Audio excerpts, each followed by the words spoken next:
کہنے لگی میں تمہیں کیا بتاؤں، میں نے ایک شخص دیکھا، مجھے لگا جیسے 14ویں کا چاند ہی کپڑے پہن کے زمین پہ آ گیا، ظاہر الوضاء ابلج الوجہ، چمکتا چہرہ۔ میں پورا آپ کو ایک اور حدیث بھی ساتھ جمع کر لیتا ہوں۔ عظیم الہامہ، خوبصورت سر، بڑا شدید سواد الشعر، سیاہ کالے بال،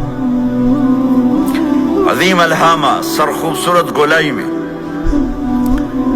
واسع الجبین، کھلا ماتھا، ازہر اللون، کلیوں جیسا خوبصورت رنگ، چمکتا ہوا۔ پھول میں چمک تھوڑی ہو جاتی، کلی میں زیادہ ہوتی، کلیوں جیسا رنگ، چمکتا ہوا۔ ازج الحواجب، یہ بڑے خوبصورت گول۔ تو میرے نبی کی اللہ نے ایسے خود بنا دی، ایسے پورے چلتی ہوئی یہاں تک آتی تھی، من غیر قرن، یہاں بال نہیں تھے، یہاں غیر قرن، یہاں بال نہیں تھے، بینہما عرق یدرہ الغضب، یہاں ایک وین تھی، وین، جب آپ کو غصہ آتا تھا تو آپ غصے کو برداشت کرتے تھے، نکالتے نہیں تھے، برداشت کرتے تھے، تو وہ یہاں ایسے ایسے ایسے ایسے ایسے ایسے حرکت کرنا شروع کر دیتی تھی، تو اس سے پتہ چلتا تھا کہ اللہ کے نبی غصے میں بیٹھے ہوئے ہیں۔ فی عینیہ ہداج، آنکھ بڑی خوبصورت، موٹی، سیاہ، اشکل، لمبی، اہدب، یہ بال بڑے لمبے، اکحل، بغیر سرمے کے سرمہ لگا ہوا، انجل، ابرج، اہدب، احود، ادعج، اکحل، یہ سب نام میرے نبی کی آنکھوں کے ہیں کہ اللہ نے ایسی خوبصورت آنکھ کائنات میں اور کسی کو نہیں تھی۔ حسین آنکھ تھی، اس میں باریک سرخ دھاریاں تھی، اور سیاہی سیاہ تھی، سفید ہی سفید تھی۔ جب آپ آنکھ اٹھا کے کسی کو دیکھتے تھے، کوئی آپ کی آنکھوں میں آنکھیں نہیں ڈال سکتا، سب ایسے ہو جاتے تھے۔ اس لیے میرے نبی یوں نہیں دیکھتے تھے، لوگ ایسے دیکھتے تھے۔ جل نظرہ الملاحظہ، ایسے جب کبھی آنکھ اٹھتی تھی پھر سب آپ کے سامنے یوں ہو جاتے تھے، کوئی آپ کے چہرے پہ نظر نہیں ڈال سکتا تھا۔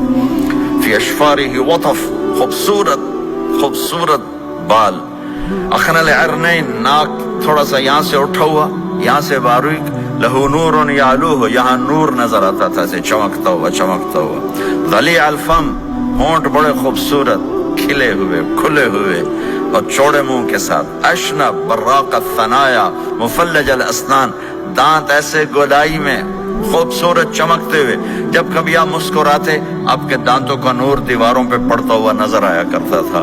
ایسے حسین دانت تھے ہمارے نبی کے کہ دانتوں سے نور نکل کے دیواروں پہ پڑتا ہوا نظر آتا تھا۔ یہ 4 دانتوں میں تھوڑا فاصلہ تھا، باریک سا فاصلہ تھا، اس میں سے ایسے روشنیاں نکلتی تھی آپ کی مسکراہٹ کے دوران۔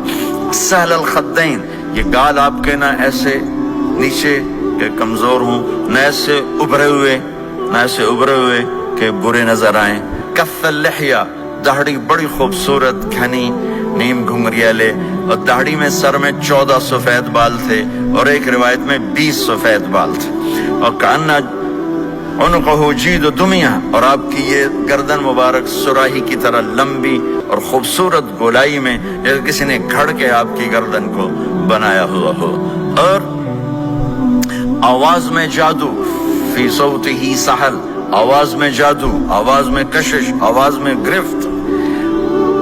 طفیل بن عامر ایک بڑے عرب سردار ہیں، وہ مکے میں آئے، لوگوں نے کہا ایک جادوگر ہے جس کو سناتا ہے اس کا ہو جاتا ہے، تم اس کے نہ سننا۔ انہوں نے ڈر کے اپنے کان میں روئی ڈال لی کہ میں سنتا ہی نہیں۔ طواف کر رہے تھے، آپ پہ نظر پڑی، آپ نماز پڑھ رہے تھے ایک طرف کھڑے ہو کر، تو نظر پڑی تو کھچ گیا دل، تو کہنے لگے من ہوا، یہ کون ہے؟ تو مکے والوں نے کہا ہوا، یہ وہی جادوگر ہے، وہی جادوگر ہے۔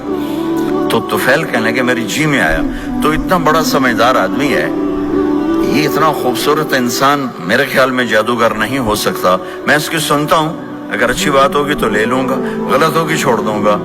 تو طواف پورا کر کے آپ کے پاس آ کے بیٹھ گیا، آپ نے سلام پھیرا، تو فیل کہنے لگا ما تقول یا محمد، کیا کہتے ہو محمد، کچھ سناؤ۔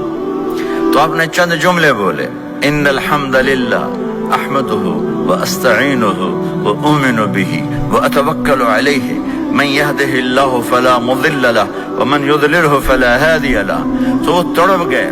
میرے آپ کے لیے کوئی کشش نہیں ان کلمات میں ترجمہ بھی کر دوں تو کوئی کشش نہیں، لیکن وہ عرب سمجھنے والے وہ کہنے لگا اعد فقط بلغنا قاموس البحر، ارے ذرا دوبارہ سنانا، تیرے ایک جملے نے 7 سمندر کا پانی پی لیا ہے.